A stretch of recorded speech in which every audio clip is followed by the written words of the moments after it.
Hi there and welcome to Startup Central. I'm Nantara Rai, working from home. This is the only show of its kind on Indian television dedicated to startups, technology, innovation, disruption, entrepreneurship. Ladies and gentlemen, like all the stakeholders we get on the show, keep writing into us. We love constructive feedback. We want to hear from you how to improve this show, what's missing, what you want to see. Pitch to us. Who knows, maybe one day you'll even be a part of the show. Our email address right on top, suc@etnow.tv. I'm also on Twitter. You can reach out to me directly. Right, we told you the biggest booster shot that startup community could have received today was from the governor, RBI Governor Shaktikanta Das, accorded priority sector lending status to startups.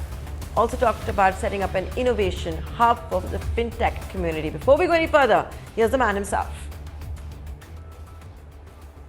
With a view to aligning the guidelines with emerging national priorities and bring sharper focus on inclusive development, the prior sector lending guidelines have also been reviewed. An incentive framework is now being put in place for banks to address the regional disparities in the flow of priority sector credit. Now, this has been visible for quite some time.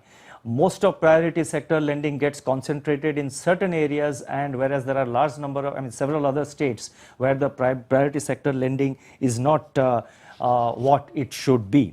So therefore, what we have decided is that while higher weightage will be assigned for incremental priority sector credit in the identified districts having lower credit flow, a lower weightage would be assigned in identified districts where the credit flow is comparatively higher. Priority sector lending status is also being given to startups. The Reserve Bank has constantly endeavored to encourage responsible innovation by entities in the financial service sector. In order to further promote and facilitate an environment that can accelerate innovation across the financial sector, the Reserve Bank will set up an innovation hub in India. Further details about the innovation hub would be announced in due course. I'm going to be discussing this and a lot more now with Ashneer Grover, the founder at BharatPe. Ashneer, music to the ears of the startup community, particularly all of you in fintech.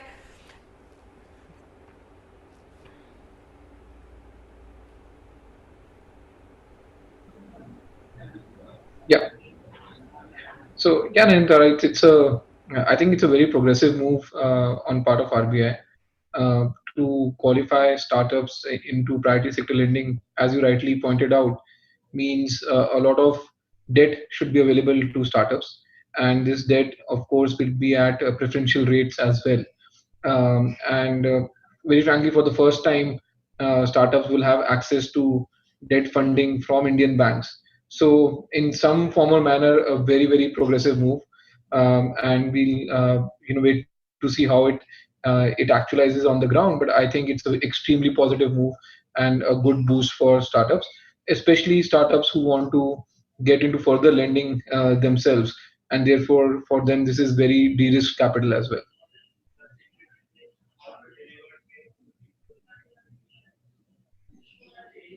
Ask you this one question. These days, because of extraneous circumstances, equity is expensive and debt has also turned out to be expensive. But having said that, would founders prefer debt to equity simply because they can continue to be in the driver's seat, and I would imagine the cost of debt will just not be as expensive as the cost of equity?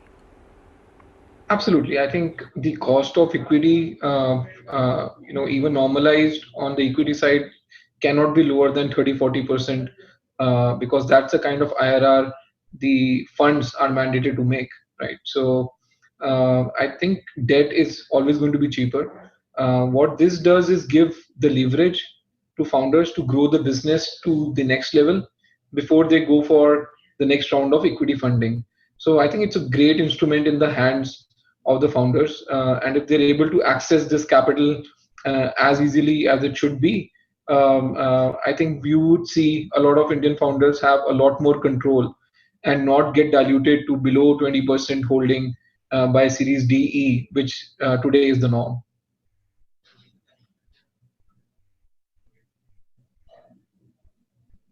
Now, else I want to ask you, Ashneer, is that the governor has announced a one-time restructuring for SMEs and MSMEs. Is that going to cover a startup like yours? You know, a lot of you guys have started micro lending. You brought merchants in the online world. You're catering to them, whether it's not just digitization of records, but also by lending to them. Are you folks covered, and will you also then have to offer this one-time restructuring? Uh, on the lending side, we work with multiple NBFCs. We don't have an NBFC of our own, but we work with a lot of partner NBFCs. And my understanding is that NBFCs and banks both are covered. So therefore, by definition, our partner NBFCs should get covered into this. We'll of course have to look deeper into the nitty-gritties, and that's where the details lie. But I think it is applicable to everyone who lends, both NBFCs and banks.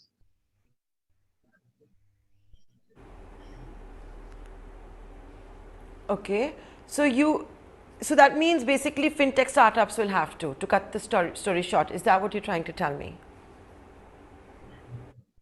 So, yeah, I think the fintechs will get covered because either the fintechs have their own NBFC license or they work with other partner NBFCs. So in any case, anyone who's doing lending in a legitimate manner gets covered in this.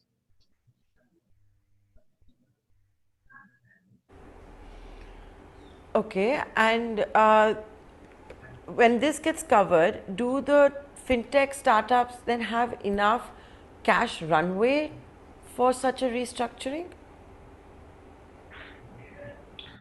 Oh no, that's a different story. I think a lot of the fintech startups restructuring with the first exercise that they've gone through because if you actually look at it, lending on the fintech side is a last 5 year phenomena. In the last 5 years, we've not seen a bear run or a down cycle. We've always been in the up cycle. For a lot of fintechs, this kind of restructuring would be the first time they're doing it. So we'll have to see how they or we come out of it at the end of it. Um, yeah, so that's my view. In terms of cash runway, my belief still is that the cash runway is going to come from the money you are still able to raise from investors and hopefully now from the banks as well under priority sector lending. So how much incremental capital gets committed to India and to fintech will decide the cash runway. I don't think just collecting back your own money, which might have been classified as an NPA, is going to elongate the cash runway for any of the fintechs in any meaningful way.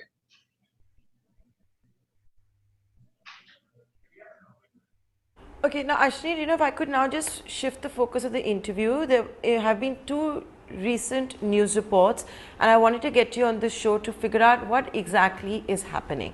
The first one is that, and you know, a lot of you Sunicons, startups, fintech, especially fintech, have been planning this for a long time, whether it is you, whether it is Cardeco, and many more, and that is to have NBFCs.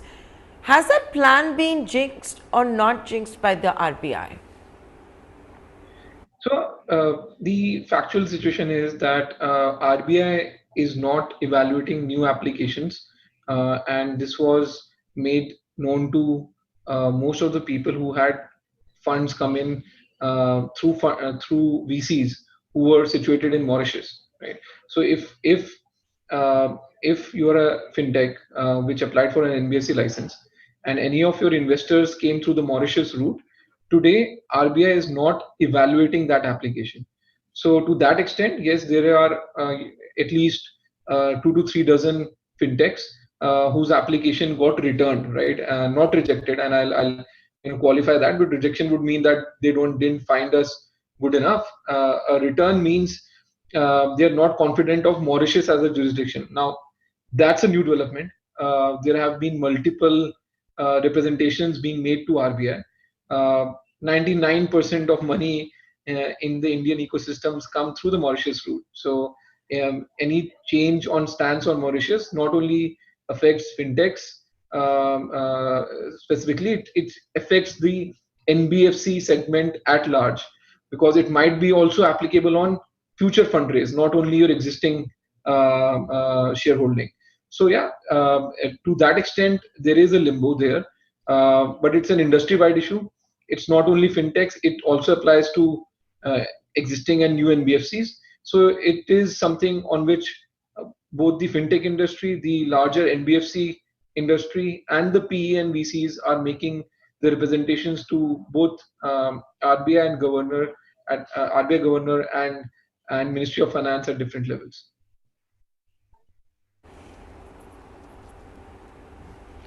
Okay, so this has nothing to do then with whether it's a startup, whether you're in fintech. Basically, the RBI's objection is right now not through Mauritius and no new NBFCs. That's what you're saying. Absolutely, absolutely. So it's not specific to startup at all. You could be an existing NBFC or an existing large company which has applied for an NBFC license, and you don't even have a single VC. But let's say you have a private equity investor who has come through the Mauritius route. It's as applicable to them as it is to any startup.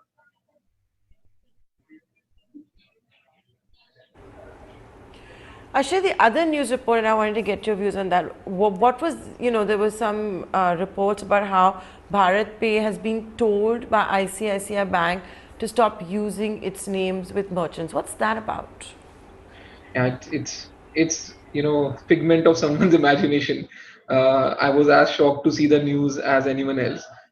So basically we work with ICICI, Yes Bank, Federal Bank, and a host of other banks on UPI acceptance. Right? We don't even have a deposit product to start with. So let me clarify that.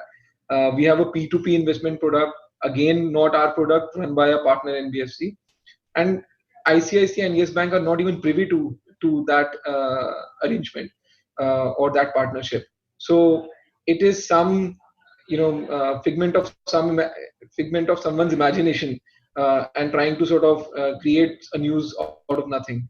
So we had a good laugh at it, and that's what it's worth.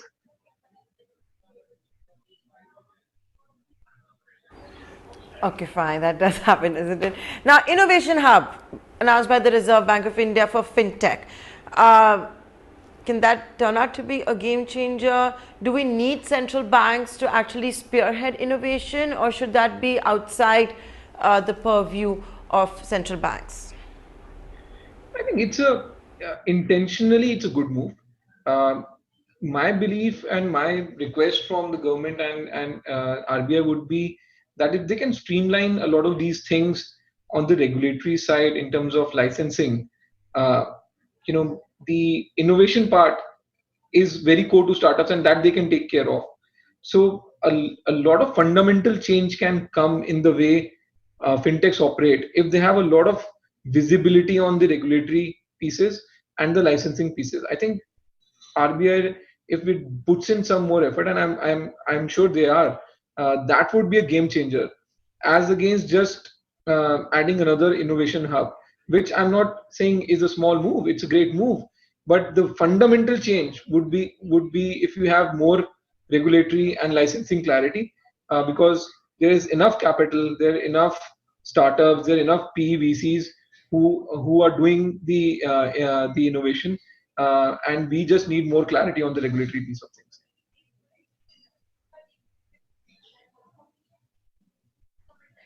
Ashneer Grover, it's always a pleasure talking to you. Thanks so much for coming up on here on Startup Central. So that's BharatPe for you on the recent report. The Reserve Bank of India is not allowing these startups to have NBFC licenses. It doesn't matter if you're a startup. Right now, there's no new registration of NBFCs, and particularly not if you're trying to set it up via Mauritius. You also got a first-hand account on the fact that fintech companies are also going to be covered with that one-time restructuring announcement of the RBI governor.